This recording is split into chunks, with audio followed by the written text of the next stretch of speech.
السلام عليكم ومرحبا بكم في وصفات هنا. أهلا وسهلا بكم في قناتي. مرحبا بكم البنات. عندي اليوم البنات ندير معكم واحد الموسكوتشو في المقلة، طريقة سهلة وبسيطة وبنينة في نفس الوقت.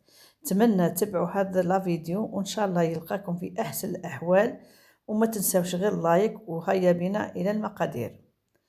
بسم الله. نبداو هنا عندنا البنات، نبداو عندنا زوج حبات تاع بيض، عندي عندي خميرة الحلوى، عندي الحليب، عندي الزيت، وعندي الفرينة والسميد.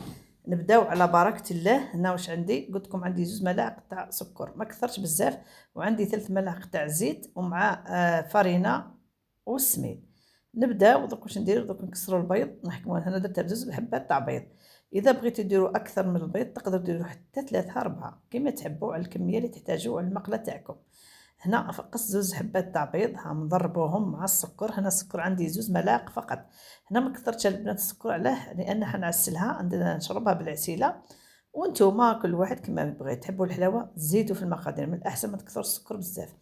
نضرب هذاك السكر مع البيض حتى يذوب هذاك السكر مليح.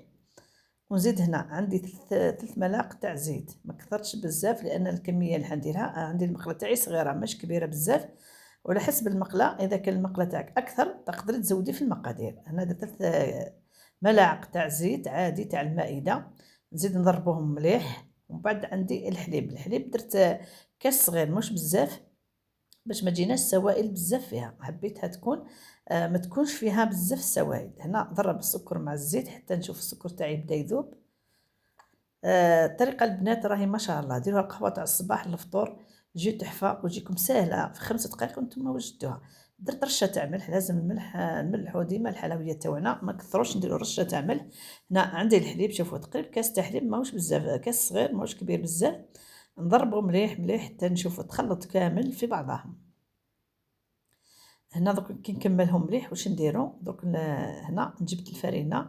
هنا درت، شوفوا البنات، هي من الاحسن ديروا نفس المقادير كي الفرينه كي السميد. هنا درت الفرينه، درت 3 ملاعق تاع فرينه. شوفوا تبعوا الطريقه.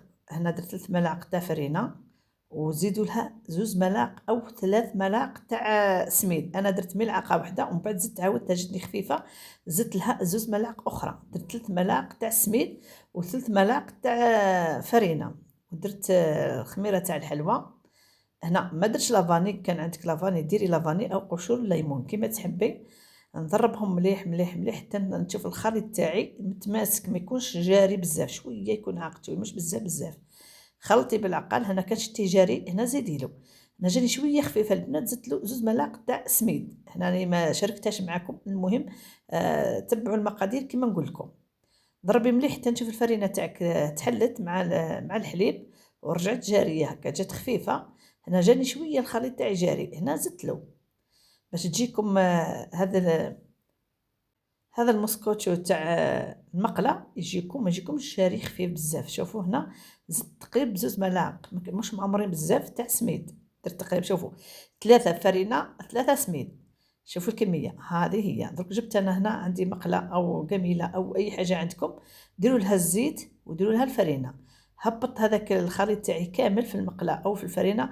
من الاحسن تكون حاجه غامقه، ما ديروش المقله تكون واسعه باش ما تجيكم السكوتشو تاعكم يجيكم منفخ ما يجيكمش هابط. تحبوا كما تحبوا، تقدري تقسميه في النص، تقدري تقسميه في النص وتحشيه في الوسط كما تحبي، يجيكم كانك طيبتيها في الفرن. هنا درناها غير في القميله او في المقله او كسرونه كما كل واحد كيف يسمي الطاوه تاعو. هنا حطيتها على النار، نقصي لها النار قد ما استطعتي. شوفوا هنا مازالت ما نشفتش، تتضاعف الحجم. كي تشوفوها بدات تنشف وبدات تحمر من الجوانب، هنا طفي عليها وقلبيها على عفوا قلبيها على الوجه اللي من تحت.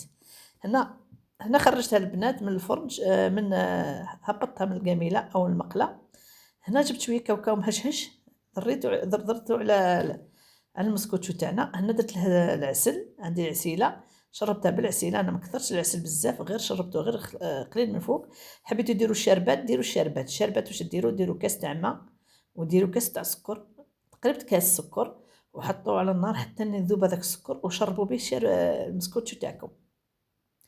هنا دوك نقطعها معكم وتشوفوها. انا ما شربتهاش بالشربات، درت لها غير العسل من الفوق، جات حامضه البنات مع العسل تاعي فيه الليمون. جات بنينه ما شاء الله، ودرت لها الكاوكاو واي مكسرات تحبوا ديروها او تخلوها كما تحبوا. شوفوا الشكل تاعها البنات كيفاش جات ما شاء الله، جات خفيفه وجات بنينه مع العسيله اللي شربتها به. في العسيله تاعي فيها القارص، جات بنينه وخفيفه. شوفوا البنات الشكل تاعها يعطيك، وعندها واحد المظهر ما شاء الله. نازل نقطعها على 4 وتشوفوها من الداخل كيفاش جات.